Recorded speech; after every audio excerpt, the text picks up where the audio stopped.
Hello एमर्स, एक बार पुनः हम लोग आ गए हैं अपने लेक्चर एंड टॉपिक को आगे बढ़ाने के लिए। तो जैसा कि आप सभी लोग जानते हैं, हम लोग पढ़ रहे हैं सर्कुलेटरी सिस्टम, और मेनली सर्कुलेटरी सिस्टम में हम लोग बात कर रहे हैं ब्लड के बारे में।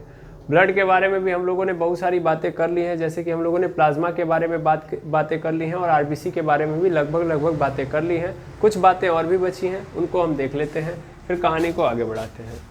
तो चलिए स्टार्ट करते हैं।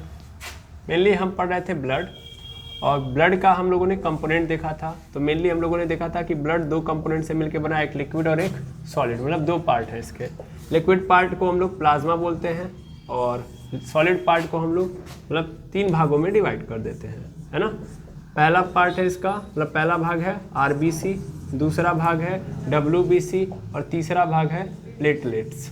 ठीक है, प्लेटलेट्स। तो आरबीसी, डब्ल्यूबीसी और प्लेटलेट्स। मेनली प्लाज्मा के बारे में तो हम लोगों ने पढ़ लिया है। फिर आई थी कहानी आरबीसी। आरबीसी मतलब red blood cell. Red blood cell के भी बारे में हम लोगों ने बहुत बातें कर ली हैं, जैसे कि संख्या कितनी होती है, लगभग कितनी होती है इसकी संख्या। क्वांटिटी अगर बात की जाए तो क्वांटिटी इसकी होती है 50 लाख। कितनी होती है? 50 लाख। ठीक है। मेनली आरबीसी की और भी बातें, जैसे कि आरबीसी कि रेड ब्लड सेल क्यों कहते हैं, क्योंकि इसका कलर क्या होता है? लाल होता है। अच्छा, ये फॉर्म कहाँ पे होता है, मतलब फॉर्मेशन इसका कहाँ पे होता है? तो मेनली इसका फॉर्मेशन होता है बोन मैरो में। कहाँ पे होता है? बोन मैरो में। याद रखेंगे, बोन मैरो में इसका फॉर्मेशन होता है। बोन मैरो क्या होता है सर? हड्डियाँ होती हैं, हड्डियों के बीच वाला जो जगह होता है ना। समझ में आ रहा है? अच्छा, हड्डियों के बीच में दो पोर्शन होते हैं, मतलब अगर इस बोन मैरो की भी बात करोगे तो ये दो पोर्शन में डिवाइडेड होगा। एक तो रेड रीजन, कौन सा रीजन? रेड रीजन, और दूसरा येलो रीजन। येलो रीजन, इसको भी थोड़ा याद कर लेंगे तो ज़्यादा बेटर होगा। जो रेड रीजन होता है, इस रेड रीजन से आरबीसी बनता है। रेड रीजन से आरबीसी, और येलो रीजन से, येलो वाले भाग से क्या बनता है आपका? डब्ल्यूबीसी और प्लेटलेट्स, और इसी से बनता है आपका प्लाज्मा। तो यानी ये जो सभी चीज़ें हैं वो कहाँ से बनती है? येलो रीजन से। लेकिन रेड रीजन से क्या बनता है? आरबीसी। याद रखेंगे आप, ठीक है। अच्छा, इसके अलावा और भी बातें करें अगर हम रेड ब्लड सेल के बारे में, तो और क्या बातें कर सकते हैं? मेनली तो लगभग बातें कर चुके हैं हम लोग। अब हम ये देखते हैं कि आरबीसी यानी रेड ब्लड सेल चूँकि बनता है, कहाँ पे बनता है? बोन मैरो में। तो आखिर बोन मैरो के पास ऐसी क्या होनी चाहिए, यानी हमारे बॉडी के पास ऐसे कौन सा कंपोनेंट होना चाहिए, या किसकी सहायता से ये जो रेड ब्लड सेल है वो बन रहे होते हैं, यानी किसकी मदद से? तो मेनली याद रखिएगा कि रेड ब्लड सेल का फॉर्मेशन किसके द्वारा होता है? तो होता कहाँ है? वो तो यहाँ पे होता है, लेकिन इस फॉर्मेशन में ऐसे लिख देता हूँ मैं कि फॉर्मेशन में हेल्प कौन करता है? तो मैं जो हेल्प करता है वो करता है विटामिन B6। याद रखिएगा, विटामिन B6 एक्चुअल में क्या करता है? हेल्प करता है किस चीज़ में? आरबीसी के बनाने में। विटामिन B6 का नाम है पायरोडॉक्सिन। पायरोडॉक्सिन के नाम से जानते हैं, यानी इसका केमिकल नेम है पायरोडॉक्सिन। ठीक है, विटामिन B6, यानी विटामिन B6 निर्माण में हेल्प करता है किसके? आरबीसी के। अब ध्यान दीजिएगा, अगर इसका मतलब है कि विटामिन B6 आप ले रहे हो, खाने के अंदर आपके विटामिन B6 है, तो इसका मतलब आरबीसी बन रहा होगा, अच्छा खासा बन रहा होगा। लेकिन सपोज कर लो आप खाना खा रहे हो, इसमें विटामिन B6 है ही नहीं, यानी आप कोई ऐसा कंपोनेंट नहीं ले रहे हो जिसमें विटामिन B6 नहीं है, तो विटामिन B6 की क्या हो जाएगी? अगर कमी हो गई, ये तो बना रहा है, लेकिन अगर कमी हो गई तो उस कंडीशन में आपको क्या हो जाएगा? Mild anaemia. कौन सी बीमारी होगी? माइल्ड एनीमिया, यानी कमी होने पर क्या हो जाएगा? माइल्ड एनीमिया हो जाएगा। अब माइल्ड एनीमिया क्या है? सिंपल, B6 कम हो गया, विटामिन B6 यही बनवा रहा था बेचारा, तो जब ये नहीं रहेगा तो सीधी बात है कि आपके आरबीसी का जो बनना है वो भी क्या हो जाएगा? कम हो जाएगा। और अगर आपके आरबीसी के बनने की संख्या कम हो गई तो इस कंडीशन में किसके कारण? विटामिन B6 के कारण। ध्यान देना, विटामिन B6 के कमी के कारण अगर क्या हो जा रहा है? आरबीसी बनना कम हो जा रहा है, तो इसको हम लोग क्या बोलेंगे? Mild anaemia. यानी आपके बॉडी के अंदर अगर विटामिन B6 की कमी होगी तो माइल्ड एनीमिया होगा। अब माइल्ड एनीमिया मतलब बहुत थोड़ी सी आपको धीरे धीरे कमजोरी आनी स्टार्ट हो जाएगी। ठीक है ना। विटामिन B6 अगर आपकी बॉडी के अंदर नहीं पहुंच रहा है तो यानी आपकी बॉडी के अंदर क्या स्टार्ट हो जाएगा? कमजोरी आना स्टार्ट हो जाएगा। बहुत भयंकर मात्रा में नहीं, लेकिन छोटे छोटे मात्रा में, छोटे मतलब धीरे धीरे आपको लगेगा कि आपको थकान हो रही है, कमजोरी हो रही है, ये वीकनेस आपको धीरे धीरे नजर आने लगेगी। ठीक है, ये बात समझ में आ गई? ठीक। मेनली और भी बातें अगर हम करें तो मेनली आरबीसी आरबीसी की अगर मैं बात करूं तो इसकी जो क्वांटिटी होती है, मतलब इसकी संख्या कम हो जाए, यानी आरबीसी की कमी, आरबीसी की कमी दिख रहा है उसमें, आरबीसी की कमी होने पर कौन सा रोग होता है? तो एक्चुअल में आपको पता होगा एनीमिया। एनीमिया है क्या? वही तो है एनीमिया, कमजोरी, थकान। समझ में आ रहा है? आप किसी काम को स्टार्ट करना चाह रहे हैं तो आपका मन लगेगा ही नहीं, आलस बहुत ज़्यादा भरा होगा आपकी बॉडी के अंदर, ठीक है ना। आपकी बॉडी काम नहीं करना चाहिए। क्यों नहीं करना चाहिए? कारण बता सकते हैं? सीधी बात है सर कि अगर आरबीसी कम हो गया, ध्यान से समझो, अगर आरबीसी कम, तो आरबीसी करता क्या है बता सकते हो? आरबीसी का काम, यस सर नो आपके पास। अच्छा, आप लोगों ने कभी सोचा कि आरबीसी क्या करता है? अभी जस्ट मैंने आपसे बोला भी था, है ना, क्या करता है? आरबीसी के अंदर क्या पाया जाता है? हीमोग्लोबिन। हीमोग्लोबिन क्या करता है? सर्कुलेट कराता है ना, और ऑक्सीजन जाएगा तो क्या बनेगा? एटीपी बनेगा। किस में? सेल में। आ रहा है समझ में? तो अगर आरबीसी कम है तो ऑक्सीजन की भी क्या हो जाएगी? कमी। ऑक्सीजन की कमी हो गई तो एटीपी भी क्या हो जाएगा? कम। और एटीपी कम हो गया, सीधा मतलब है ऊर्जा कम हो गई, तो आपकी बॉडी के अंदर ऊर्जा की क्या आ जाएगी? कमी। मेनली अब हम लोगों ने आरबीसी के अंदर हीमोग्लोबिन की बात कर ही दी है, तो थोड़ी सी बात जान ही लेते हैं हीमोग्लोबिन की, ठीक है। तो हीमोग्लोबिन की अगर बात समझोगे तो मेनली हीमोग्लोबिन का काम है ऑक्सीजन को सेल तक ले जाना, सेल तक ले जाना, ठीक है ना। ये अलग स्लाइड है, इसको ध्यान देंगे। ले जाना और कार्बन डाइऑक्साइड को सेल से वापस लाना, सेल से लाना, ठीक है, ध्यान देंगे। अब क्वेश्चन आता है कि अगर मान लीजिए हम एक हीमोग्लोबिन ले लें, एक हीमोग्लोबिन ले लें। अच्छा, हीमोग्लोबिन की क्वांटिटी हम लोगों ने पढ़ी है, 15 से लेके 17 तक होती है।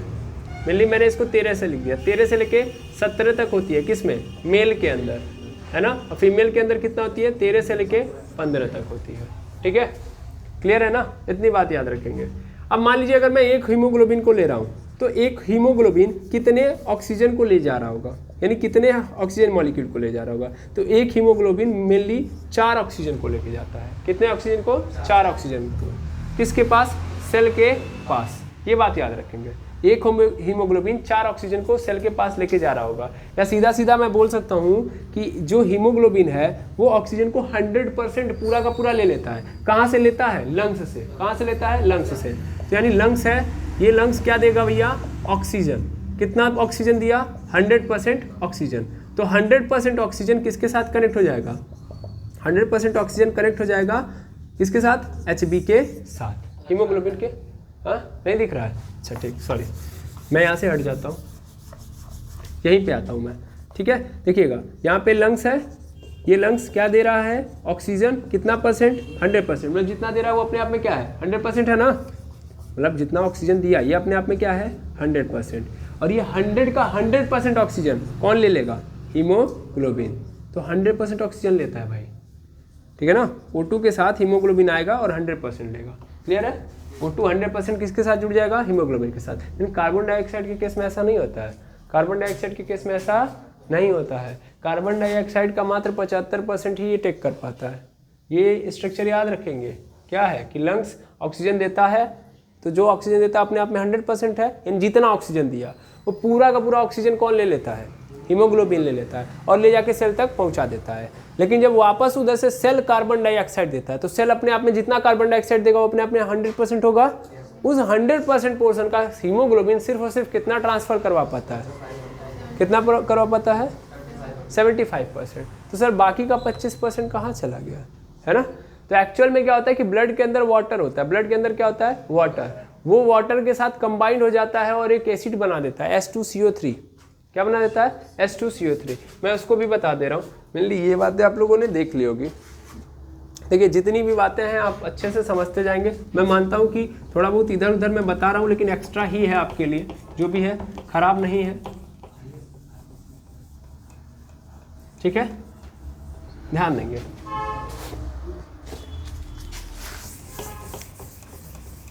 ध्यान देंगे थोड़ा सा, चूँकि ये पानी वाला है तो हल्का सा समय लग जाएगा मिटाने में, लेकिन फिर भी चले। देखिए मेनली हमारा जो सेल है वो सेल क्या करेगा? सेल देगा कार्बन डाइऑक्साइड। ये तो पता ही है आपको। सेल क्या देगा? Carbon dioxide. वो अपने आप में 100% रहेगा।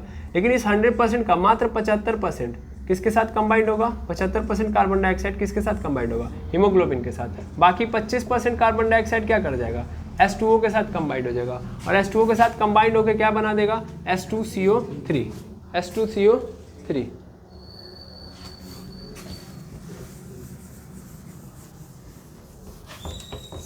सॉरी,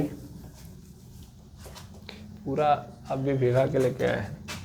H2CO3, ठीक है। और ये H2CO3 क्या है? It is a acid. Yes और नो? एसिड है कि नहीं है? इसको क्या बोलेंगे? Hydrogen carbonate. Hydrogen carbonate, hydrogen carbonate. और आपने पढ़ा है अपने जीवन काल में कि सर कहीं भी अगर हमको क्या मिल गया? हाइड्रोजन, तो इसका मतलब क्या है? वो एसिड है। क्लियर है ना? ये बात याद रखेंगे। तो ये भी बात जरूरी थी इसलिए समझा दिया, ठीक है। मेन काम क्या है आरबीसी का? तो आरबीसी का मेन काम है भैया एनर्जी को ट्रांसपोर्ट करवाना। और मैंने इसके पहले भी बताया आरबीसी क्या करता है। आरबीसी मेनली ये करता है कि जितना ज़्यादा हो सकता है ट्रांसपोर्ट करवाना। ट्रांसपोर्टेशन का काम, ब्लड का काम क्या है? एक जगह से दूसरी जगह चीज़ों को ले जाना और ले आना। खाने को लेके जाना है, खाने को ले आना है ना, यानी एक जगह से दूसरी जगह ले जाना है, तो भी कौन करवाएगा? आरबीसी। उसके साथ साथ गैसेस का एक्सचेंजेशन करवाना है, ऑक्सीजन को ले जाना है, सेल तक पहुंचाना है, फिर सेल से कार्बन डाइऑक्साइड को लेके आना है, ये भी कौन करवा रहा होगा? आरबीसी। आरबीसी के अंदर कौन? हीमोग्लोबिन। समझ में आ रहा है? तो अगर आरबीसी कम, तो ये जो काम हो रहा है दैट मीन्स लंग्स से 100% ऑक्सीजन मिलेगा, लेकिन आरबीसी कम है तो पूरा नहीं उठा पाएगा उस 100% ऑक्सीजन को। तो सेल तक ये जो पहुंचाएगा एनर्जी, वो भी ऑक्सीजन, वो भी तो नहीं पूरा पहुंच पाएगा। और सेल आखिर मांग क्यों रहा है ऑक्सीजन? मैंने बताया है सेल के अंदर कौन बैठा है? ये है सेल के अंदर कौन बैठा है? ग्लूकोज मतलब C6H12O6। ये तभी टूटेगा, ये तभी एटीपी देगा जब इसको क्या मिलेगा? ऑक्सीजन। समझ में आ रहा है? और एटीपी से ये क्या चलता है? सेल का घर चलता है। सेल का घर एटीपी से चलता है, और सेल का घर चलेगा तभी तो हमारी बॉडी चलेगी, हाँ या ना? तो हमारी बॉडी के अंदर ऊर्जा तभी बनेगी जब ऑक्सीजन जाएगा। तो अब आरबीसी कम हो गया तो ऑक्सीजन कम पहुंचेगा, ऑक्सीजन कम पहुंचेगा तो ऊर्जा ही कम मिलेगी। क्लियर है? तो क्या प्रॉब्लम आ रही है? तो आरबीसी की कमी होने पर एनीमिया होगा। एनीमिया मतलब क्या होगा? एनीमिया से क्या होता है? एनीमिया मतलब बताइए सर? कमजोरी आ जाएगी, सीधा मतलब है। क्या हो जाएगी? कमजोरी, ठीक है ना? वीकनेस आ जाएगी। क्यों वीकनेस आएगी? क्योंकि एनर्जी बनना कम हो जाएगी, ठीक है। आई बात समझ में? मेनली आई थिंक आपको मेरी बात समझ में आ रही होगी।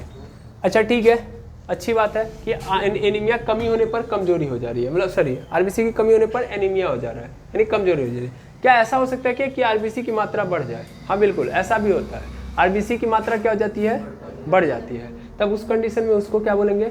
तब उस कंडीशन में उस रोग को बोलते हैं पॉलीसिथेमिया। क्या बोलते हैं? पॉलीसिथेमिया। कमी होने पे एनीमिया और बढ़ गया तो पॉलीसिथेमिया। इसका मतलब आपके बॉडी के अंदर आवश्यकता से अधिक आरबीसी बढ़ गया, तो आपका पूरा हाथ लाल नजर आएगा। समझ में आ रहा है? पूरा चेहरा लाल नजर आएगा, यानी खून एकदम क्या होंगे? भरे पड़े होंगे आपके बॉडी के अंदर, आवश्यकता से अधिक।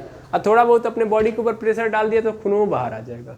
समझ में आ रहा है? ये जो मसल्स हैं, ये जो वेसल्स हैं, जो भी जिनके अंदर क्या है? ब्लड दौड़ रहा है, ज़्यादा मात्रा में दौड़ रहा होगा, ज़्यादा मात्रा में दौड़ रहा होगा, जैसे आपका हाथ एकदम लाल होगा। आप हल्का सा भी कट मारेंगे, खून बहुत भयंकर मात्रा में निकल के आएगा।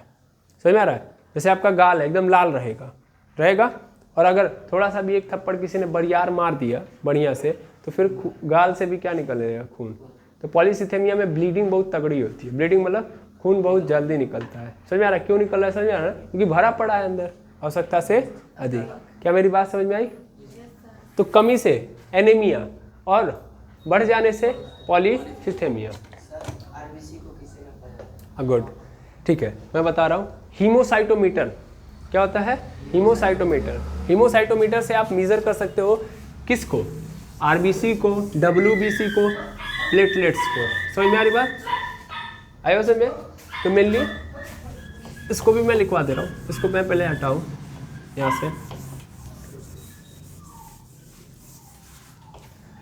चलिए देखिएगा, आरबीसी के वृद्धि से क्या होगा?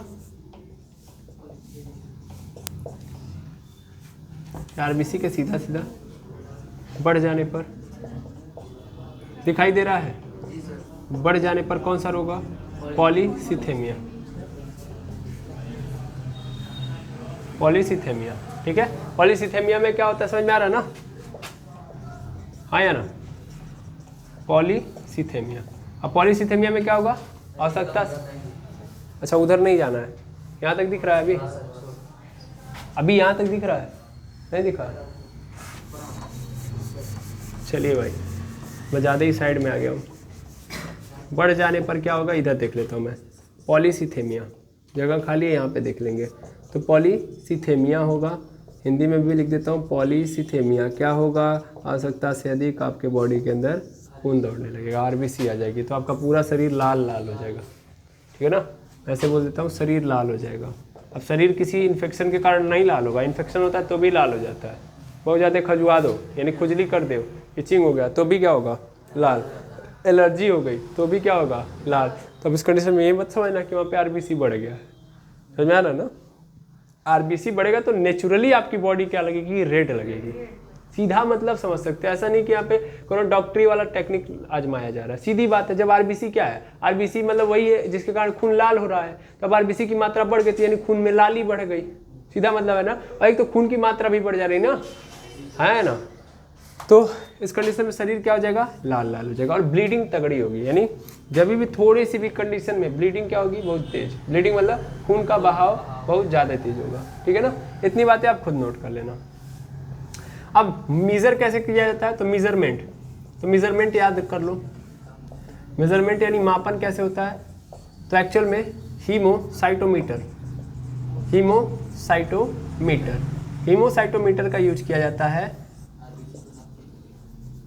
फॉर मीजरिंग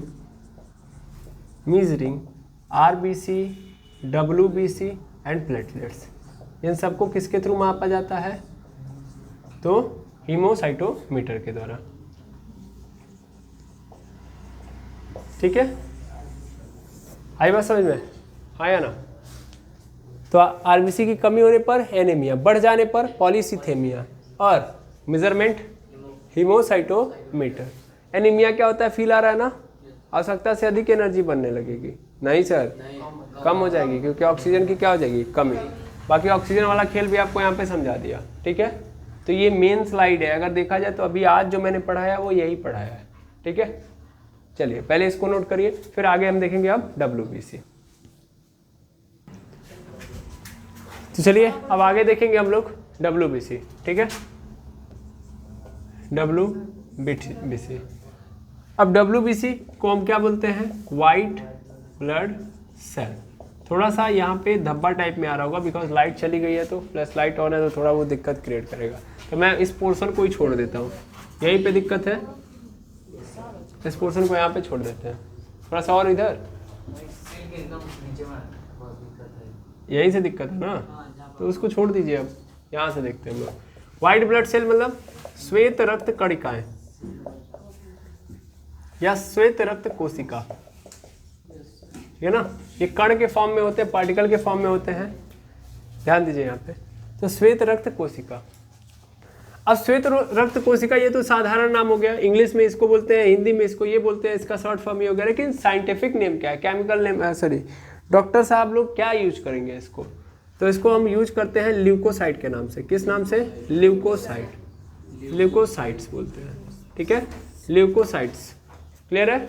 ल्यूकोसाइट मतलब याद रखेंगे डब्ल्यूबीसी, जैसे आरबीसी का भी नाम था, आरबीसी का नाम था एरिथ्रोसाइट, तो वैसे ही इसका नाम है ल्यूकोसाइट, ठीक है? अब थोड़ा सा और आगे बढ़ाइए, तो ये बनता कहाँ पे है, फॉर्मेशन कहाँ पे होती है भैया, तो फॉर्मेशन होने कहाँ पे होती है बता सकते हो, वेयर इट इज फॉर्म, तो ये फॉर्म होता है वहीं पे सर, बोन मैरो में। पूरा ब्लड में बोन मैरो में बन रहा है, तो ये भी बोन मैरो में ही बनेगा, हाँ या ना? बिल्कुल बोन मैरो में बनेगा। अच्छा बोन मैरो के किस रीजन में बनेगा, अभी जस्ट मैंने बताया था, एक्चुअल में ये बनेगा येलो रीजन में, यानी येलो बोन मैरो में, हाँ या ना? येलो बोन मैरो में, हिंदी में बोलेंगे इसको पीली अस्थि मज्जा में, ठीक है ना? पीली अस्थि मज्जा, ठीक। अच्छा बन गया, कितना बनता है, संख्या बताइए, क्वांटिटी, संख्या 8 से 10,000, 8,000 से लेके 10,000 इसकी संख्या होती है, हाँ या ना?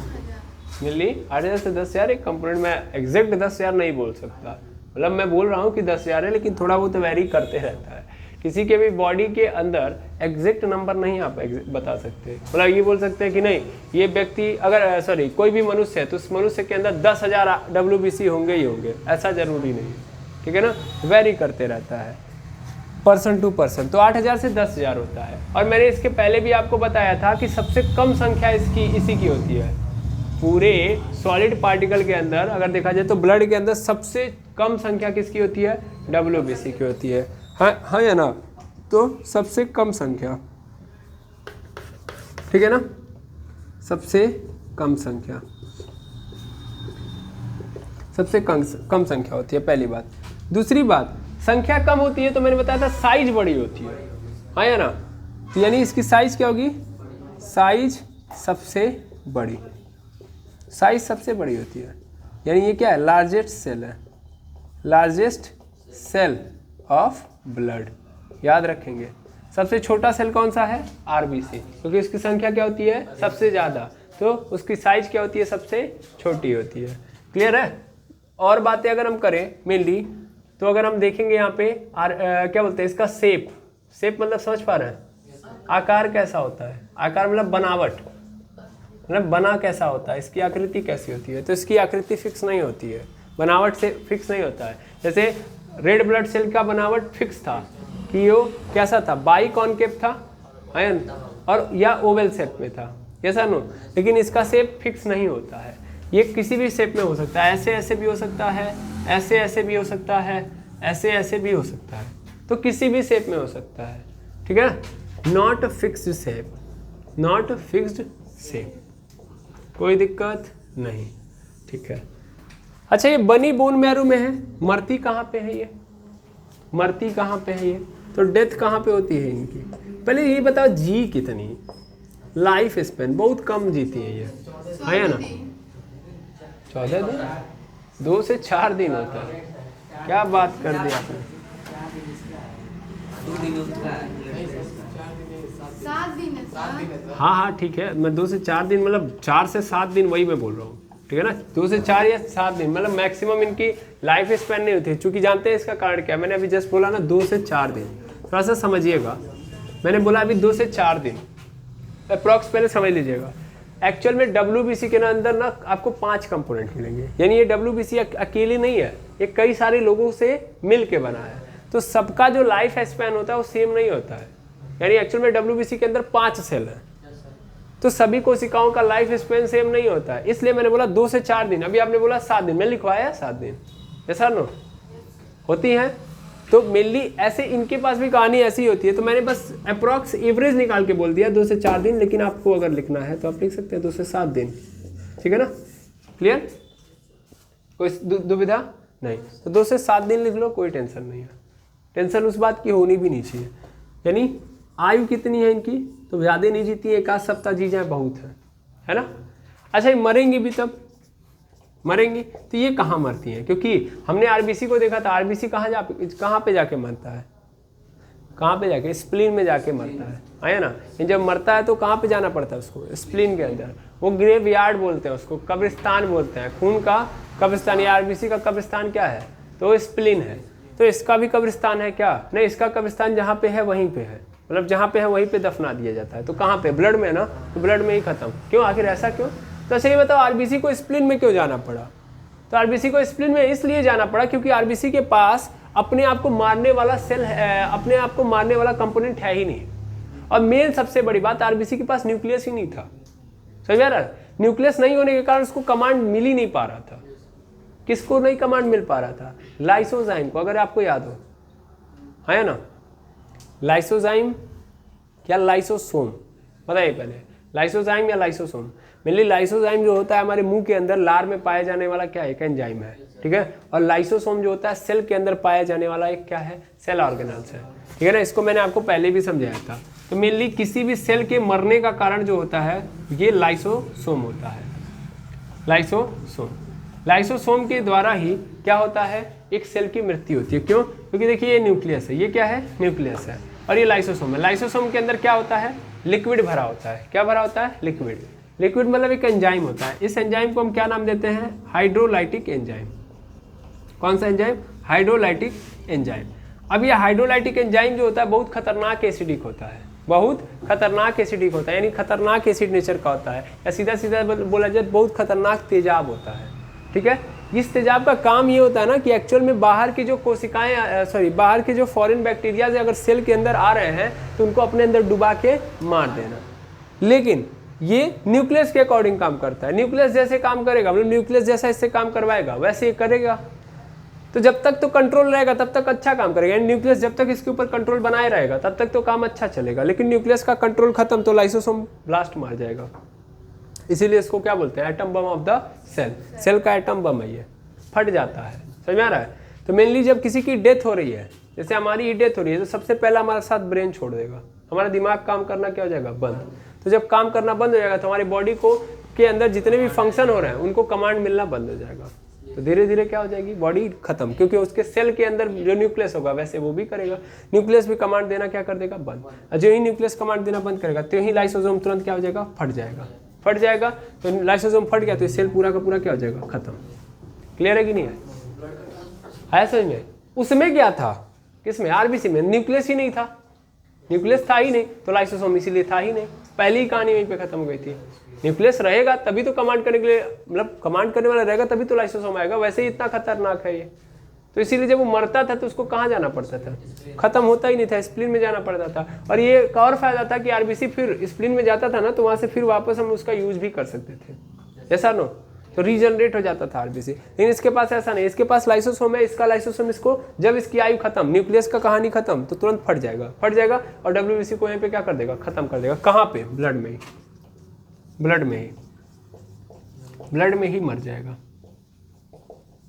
समझ में आया कि नहीं है? तो ब्लड में ही क्या हो जाएगा? ये मर जाएगा। क्या मेरी बातें समझ में आ रही हैं? है या ना? इसमें कोई भी ऐसे मैंने बात नहीं बोली है जो आपको समझ में नहीं है। ठीक है, तो ल्यूकोसाइट इसका नाम है। फॉर्मेशन बोन मैरो में होता है। क्वांटिटी इसकी 8000 से 10000 होती है, सबसे कम संख्या होती है। ठीक है ना? और साइज सबसे बड़ा होता है, that means it is the largest cell of the blood. और शेप इसका फिक्स नहीं होता है, नॉट फिक्स शेप। और लाइफ स्पेन 2 से 7 दिन तक जी जाए तो बहुत है। और डेथ हो जाती है इसकी कब? कहाँ पे होती है? जब आयु पूरी हो गई तो ब्लड में ही क्या हो जाएगा?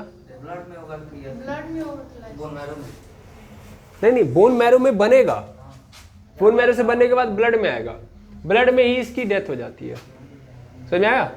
ब्लड में ही इसकी क्या हो जाएगी? डेथ। यहाँ से यहाँ से क्या हुआ? बना, बनने के बाद कहाँ आ जाएगा? ब्लड में, ब्लड में चलेगा, आयु खत्म, वहीं पे खत्म।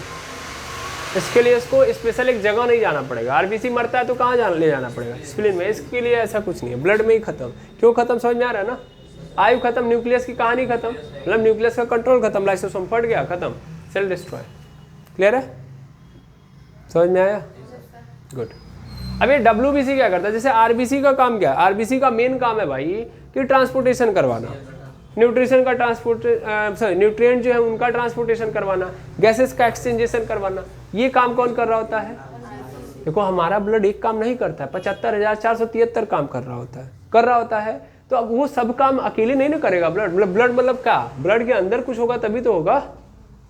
नहीं समझे सर? पहले हम बोले कि ब्लड जो है हमारा 50,473 काम कर रहा है। समझ यार? ऐसे नॉर्मली बोल रहा हूँ मैं, बोल दिया। अब जब बोल दिया ये काम हो रहा है तो काम होगा कैसे? उस ब्लड के अंदर जो लोग हैं वो ना कर रहे होंगे, और वो जो काम करेंगे तो वो पहचान किसकी बनेगा? वो ब्लड की पहचान बनेगा। समझ आ रहा है? इसलिए हमारी बॉडी के अंदर बहुत सारा काम हो रहा है। हम खाना खा ले रहे हैं, ये काम है मेरा, तो हम खाना खा रहे हैं नहीं, हम खाना खाने का काम कर रहे हैं, लेकिन वो खाना खाने का काम हम नहीं कर रहे हैं, हमारी बॉडी कर रही है। अगर वो ना करे तो हम कर पाएंगे? तो हम कह रहे हैं नहीं, हम तो देखिए हम खाना खा ले रहे हैं, हम दौड़ ले रहे हैं, हम सांस ले रहे हैं, ये सब हमारा काम है, लेकिन एक्चुअल में कौन कर रहा है? अंदर के कंपोनेंट। वैसे ही ब्लड के अंदर भी बहुत सारे काम होते हैं, तो ये सभी काम कौन करता है? उनके अंदर के कंपोनेंट। मेनली आरबीसी क्या करता है? तो ब्लड, जैसे हम बोलते हैं कि ब्लड क्या कर रहा है? न्यूट्रिएंट को क्या कर रहा है? एक जगह से दूसरी जगह लेके जा रहा है, गैसेस को एक जगह से दूसरी जगह लेके जा रहा है, बोलते हैं ब्लड को ना, लेकिन ब्लड के अंदर कौन कर रहा होता है? ये आरबीसी। वैसे डब्ल्यूबीसी क्या करता है? जैसे हम बोल देते हैं कि ब्लड जो होता है, जब कोई फॉरेन बैक्टीरिया आता है तो ब्लड उसको देख लेता है, और देख लेने के बाद क्या करता है? ब्लड उसको मार देता है। समझ में आ रहा है? तो एक्चुअल में वो काम कौन करता है? डब्ल्यूबीसी। कौन करता है? डब्ल्यूबीसी। मेनली ये काम है WBC का, ठीक है ना। तो WBC एक्चुअल में हमारे बॉडी की प्रतिरक्षा तंत्र का निर्माण करने में हेल्प करती है, ठीक है ना। प्रतिरक्षा मतलब बाहरी जीवाणुओं से रक्षा करने का, कि फॉरेन कोई बैक्टीरिया आ गया जो हमारे बॉडी को क्या पहुंचा सकता है, नुकसान पहुंचा सकता है, उसके लिए ये काम करती है। तो WBC मेनली क्या हमारा काम करती है, क्या करती है, इम्यून सिस्टम बनाने का काम करती है, मतलब प्रतिरक्षा तंत्र बनाने का काम करती है जो बाहरी लोगों से बचाए, ठीक है, जिससे हमारे बॉडी के अंदर का जो फंक्शन है वो सही तरीके से काम कर सके। और जस्ट अभी मैंने बताया कि WBC अकेली नहीं है, 5 लोगों से मिलके बनी है, तो ये जो काम है वो भी अकेले नहीं हो रहा होगा। अब इसके अंदर भी 5 लोग हैं, वो अलग अलग कर रहे होंगे, ठीक है। तो आई होप आपको समझने की जरूरत है कि वो 5 लोग कौन है ना। चलिए उन 5 को भी हम देख लेते हैं, ठीक है। मैं इस साइड वाला मिटा दूं, इधर क्लियर दिख रहा होगा।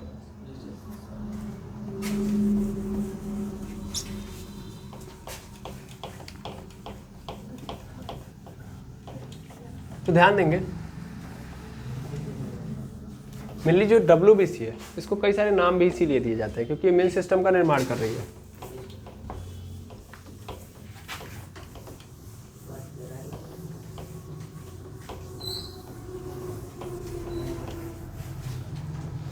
अब WBC को क्या क्या नाम देते हैं पहले ये देख लेते हैं। तो WBC क्या बनाती है, mainly immune system. Immune system मतलब प्रतिरक्षा तंत्र बनाती है। अच्छा, इसको क्या तब बोलते हैं, इस प्रतिरक्षा तंत्र बनाने के कारण, चूंकि हमारे बॉडी को प्रोटेक्ट करने का काम करती है, ठीक है, तो इसको हम लोग क्या बोलते हैं, इसको हम लोग बोलते हैं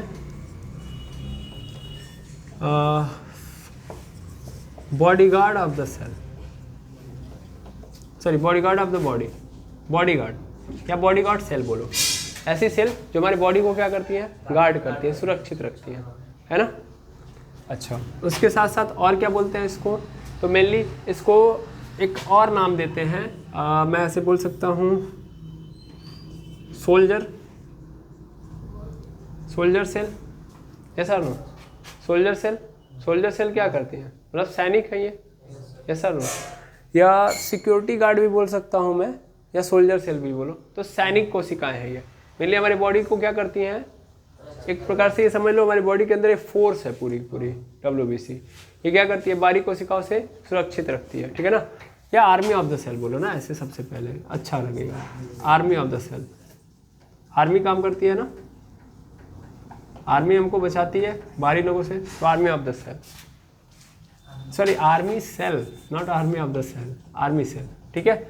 तीसरा नंबर पे इनको एक और नाम देते हैं फैगोसाइटोसिस सेल, फैगोसाइट सेल। ये क्या मतलब है, पहले बॉडीगार्ड क्यों बोलते हैं समझ में आ रहा है, आर्मी सेल क्यों बोलते हैं समझ में आ रहा है, और फैगोसाइट्स क्यों बोलते हैं, तो फैगोसाइट्स मतलब भक्षण कोशिकाएं। कैसी कोशिकाएं, भक्षण कोशिकाएं। कोई बाहरी लोग आते हैं तो उनसे सुरक्षा करती है और उनको मार के खा जाती है, तो भक्षण करने का काम करती है। कौन, फैगोसाइट्स सेल, ठीक है ना। बॉडी सेल, बॉडीगार्ड सेल बोलो या आर्मी सेल बोलो, या इनको हम सैनिक सेल बोलेंगे, सैनिक कोशिका, क्या बोलेंगे, सैनिक कोशिका, ठीक है ना। सहयोग समझ में आ रहा होगा क्यों आखिर इनको ये नाम दिया गया है, ठीक है। और कहानी को यदि हम आगे बढ़ाएं तो मेनली अब हम देखेंगे WBC के अंदर 5 कंपोनेंट कौन कौन से हैं। तो मेनली WBC की बात करोगे तो WBC के अंदर 5 कंपोनेंट है और ये पांचों कंपोनेंट 2 टाइप्स में डिवाइडेड है। एंड WBC यानी वाइट ब्लड सेल के अंदर कितनी कोशिकाएं हैं, 5 कोशिकाएं, लेकिन ये 5 कोशिकाएं 2 प्रकार से डिवाइडेड है। 2 प्रकार से मतलब कि WBC के अंदर 5 कोशिकाओं में से कुछ कोशिकाएं ऐसे हैं जो कण के रूप में है। मेनली WBC क्या है, इट इज अ पार्टिकल, ये खुद कण है ना। लेकिन WBC के अंदर जो 5 लोग हैं उनमें से कुछ कण है, लेकिन कुछ कण नहीं है, कुछ कण नहीं है, समझ में आ रहा है ना। तो कुछ कण है उनको हम बोलेंगे ग्रैन्युलोसाइट्स, क्या बोलेंगे, ग्रैन्युलोसाइट्स, और इनको बोलेंगे एग्रैन्युलोसाइट्स,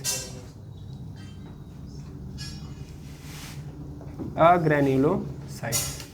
दिख रहा है,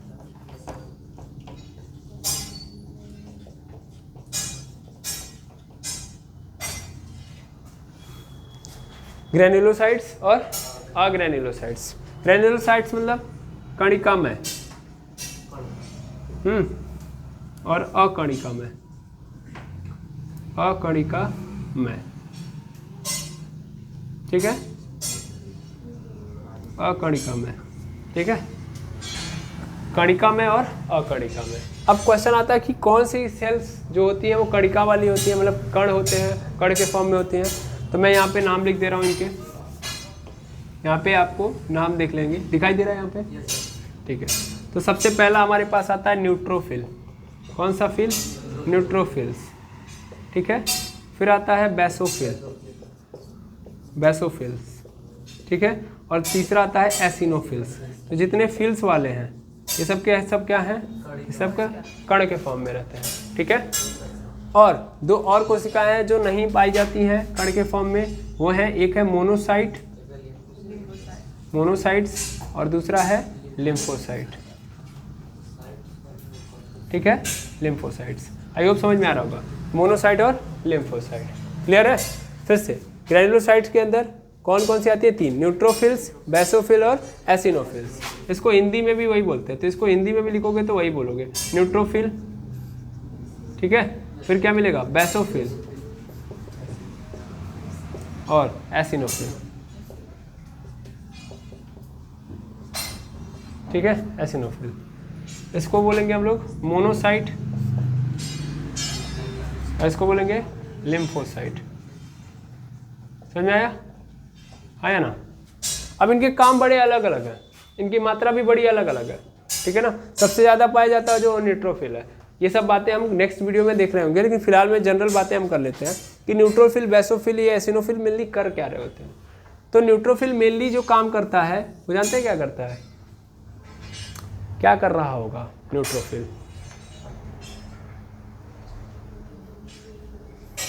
बता सकते हैं एनीबॉडी? मेनली न्यूट्रोफिल हमको एलर्जी से बचा रहा होता है। किससे बचा रहा होता है? एलर्जी से, ठीक है। बाकी लोग भी वही काम करते हैं। आपको धीरे धीरे, अभी मैं एक ऐसा ना, जब तक गहराई में नहीं उतारूंगा, ऐसे ऊपर ऊपर बताऊंगा तो मज़ा भी नहीं आएगा, ठीक है ना। तो इससे बड़े हम गहराई में उतरते हैं, फिर देखते हैं। मेनली आपको नाम याद होना चाहिए, न्यूट्रोफिल, बेसोफिल, एसिनोफिल और मोनोसाइट और लिम्फोसाइट। हाँ, ये याद रखिएगा कि WBC में कौन सा सबसे बड़ा वाला पोर्शन होता है, मतलब WBC के अंदर 5 सेल, तो कौन सा सेल सबसे बड़ा होता है? तो मोनोसाइट सबसे बड़ा होता है, सबसे बड़ा, ठीक है। और लिम्फोसाइट क्या होता है? तो लिम्फोसाइट सबसे छोटा होता है। आई थिंक याद भी रह जाएगा, सबसे छोटा लिम्फोसाइट, सबसे बड़ा मोनोसाइट, क्लियर है। और ये पांचों मिलके किसका निर्माण करते हैं? इम्यून सिस्टम का। इन पांचों के द्वारा तैयार होता है इम्यून सिस्टम, अकेले नहीं WBC कर लेता। मैंने बोला ना, क्योंकि WBC के अंदर कई सारे कंपोनेंट हैं, उन कंपोनेंट की सहायता से क्या बनता है? Immune system. तो WBC हमारे लिए बड़ा अच्छा काम करता है। क्या करता है कि हमको बहुत लोगों से, बाहरी लोगों से प्रोटेक्ट करके रखता है। तो आई होप आपको अभी तक जो WBC में पढ़ाया गया वो समझ में आ गया होगा। बाकी ये कंपोनेंट हम डीप में नेक्स्ट लेक्चर में देख रहे होंगे, ठीक है। आज के लिए इतना है, मिलते हैं नेक्स्ट वीडियो के अंदर। Thank you very much hammers. ये नीचे देख लीजिएगा जो भी मैंने बोला है।